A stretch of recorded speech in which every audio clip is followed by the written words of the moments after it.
انبیاء معصوم ہوتے ہیں نبوت سے پہلے بھی بعد میں بھی، صغائر سے بھی کبائر سے بھی. اور یہ مسئلہ علم کلام کی کتابوں میں تم پڑھو گے تو الجھ جاؤ گے. حضرت نانوتوی قدس سرہ نے یہ مسئلہ لکھا ہے، یہ حوالہ پکڑو، علم کلام کے چکر میں پڑھو گے تو تم الجھ جاؤ گے. رسائل قاسم العلوم، یہ 13 رسالے ہیں فارسی میں. فارسی میں 13 رسائل کا مجموعہ ہے، رسائل قاسم العلوم. پاکستان سے ایک مولانا تھے، اب وہ نہیں رہے، شیر کوٹی، یہاں بجنور کے پاس شیر کوٹ ہے، وہاں کے تھے مولانا، انوار ان کا نام تھا.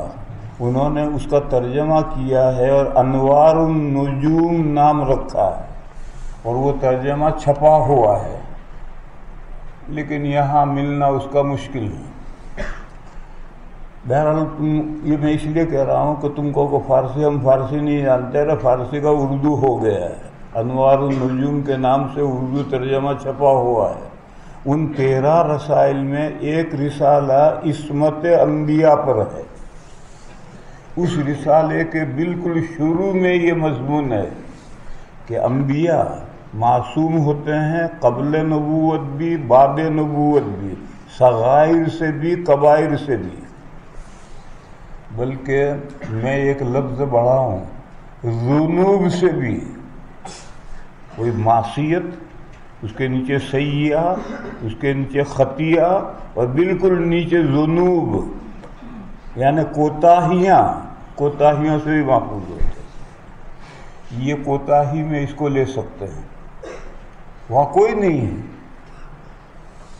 مگر پھر بھی آدمی گھر میں تنہا ہے، پھر بھی مادرزاد ننگا ہو جانا اچھا نہیں، جائز ہے مگر اچھا نہیں. گھر میں تنہا ہے، کوئی نہیں ہے، پھر بھی اچھا نہیں. حتیٰ کہ جب بیوی سے ملے اس وقت بھی اچھا نہیں. چادر اوڑھ کر صحبت کرنی چاہیے، چادر اوڑھ کر صحبت کرنی چاہیے. یہ مسئلہ ہے.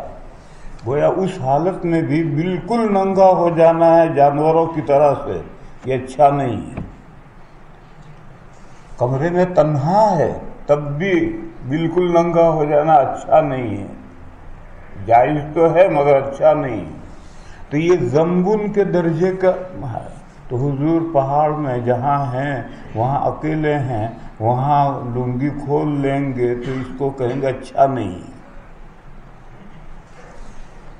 تو فوراً بے ہوش ہو گئے، اور جب آنکھ کھلی، نہیں، جب ہوش آیا تو حضور کی لنگی بندھی ہوئی تھی. کس نے باندھی؟ اللہ نے بندھوائی کسی سے، فرشتوں کو بھیجا ہوگا، انہوں نے باندھی ہوگی. قبل نبوت بھی فرشتے آتے ہیں. ایک مرتبہ قریش کسی مورتی پر چڑھاوا چڑھانے جا رہے تھے، حلوہ مانڈا لے کر. تو سبھی لوگ جا رہے تھے، حضور بھی ساتھ میں جا رہے تھے. راستے میں چلتے ہوئے حضور نے سنا کہ پیچھے 2 آدمی آپس میں باتیں کر رہے ہیں. ایک نے دوسرے سے کہا، آؤ چلو ان کے پیچھے جائیں. تو دوسرے نے کہا، ہم ان کے پیچھے کیسے جائیں گے، یہ تو مندر میں چڑھاوا چڑھانے جا رہے ہیں. اب جو حضور نے مڑ کر دیکھا تو کوئی نہیں، تو حضور لوٹ آئے. اس طرح اللہ تعالیٰ فرشتوں کے ذریعے سے حفاظت کرتے ہیں. ایک مرتبہ کوئی شادی تھی جس میں ناچ گانا ہونا تھا. قریش میں جہاں تقریب کی جگہ تھی وہاں سب پہنچے، حضور بھی پہنچے. وہاں پہنچ کر ابھی تقریب شروع ہوئی نہیں تھی کہ حضور بیٹھے بیٹھے سو گئے، اور جب حضور کی آنکھ کھلی ہے تو تقریب سب نمٹ کر لوگ جا چکے ہیں، وہاں کوئی نہیں، پوری مدت حضور سوتے رہے۔ تو اس طرح سے اللہ تعالیٰ انبیاء کی حفاظت فرماتے ہیں۔ تو کس نے لنگی باندھی؟ اللہ نے بندھوائی، کسی سے فرشتوں کو بھیجا ہوگا۔ بہرحال اس کے بعد ما روئے عریان، پھر زندگی بھر حضور ننگے نہیں دیکھے گئے۔ تنبیہ کر دی تنبیہ کرنے والے نے۔ یہاں رک کر یہ سمجھنا ہے کہ ننگا پا کیا ہے، وہ تو یہاں زیر بحث نہیں ہے، وہ تو آگے آئے گا۔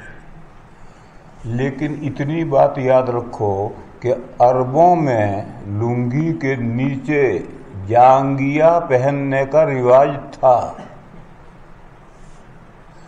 آج کل تو انڈر ویئر نکلا ہے، وہ تو بہت ہی مختصر کر دیا ہے، اور جانگیا جو ہوتا ہے اس سے بڑا ہوتا ہے، آدھی رام تک ہوتا ہے۔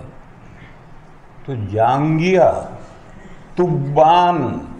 تبان کے معنی جانگیا پہننے کا رواج تھا۔ بس حضور نے بھی اندر جانگیا پہن رکھا ہوگا، لیکن جب لنگی کھولیں گے تو اور رانے وغیرہ جو ننگا پا ہیں وہ نظر آئیں گی۔ معلوم ہوا کہ ننگا پا سبیلین سے آگے بھی ہے، جانگیے نے جتنا بدن چھپا رکھا ہے اس سے آگے بھی ننگا پا ہے۔ اتنی بات یہاں سے اخذ کر لینی ہے، باقی بات آگے آئے گی۔ اگلے باب میں روایت آ رہی ہے جس سے یہ معلوم ہوگا کہ عربوں میں لنگی کے نیچے جانگیا پہننے کا رواج تھا، اور کبھی ایسا بھی کرتے تھے کہ جانگیا پہنا اور اس پر توب پہن لیا، لنگی نہیں، پاجامہ نہیں، اوپر توب پہن لیا۔ یہی توب جو تم لوگ پہنتے ہو، لمبے کرتے ٹخنے سے بھی نیچے۔ میرے استاد حضرت مصری صاحب قدس سرہ مصر کے تھے، وہ پاجامہ پہنتے تھے، مگر ان کا پاجامہ گھٹنے سے 2 انچ نیچے ہوتا تھا، پھر اس کے اوپر توپ پہن لیتے تھے، اور توپ پہن کر پھر باہر نکلتے تھے، مسجد میں آتے تھے۔ تو یہ تو دیندار لوگ ہیں، تو وہ ان کا پاجامہ چڈی جیسا ہوتا تھا، مگر گھٹنے سے 2 انچ نیچے تک ہوتا تھا۔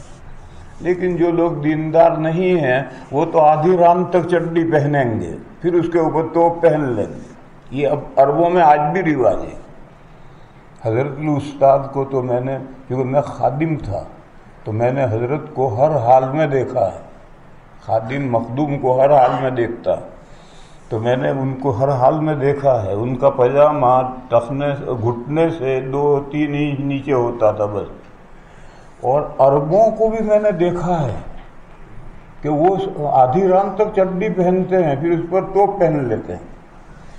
یہ جو آدھی ران تک چڈی ہے اس کو عربی میں کہتے ہیں تبان، تو یہ پہننے کا عربوں میں رواج تھا۔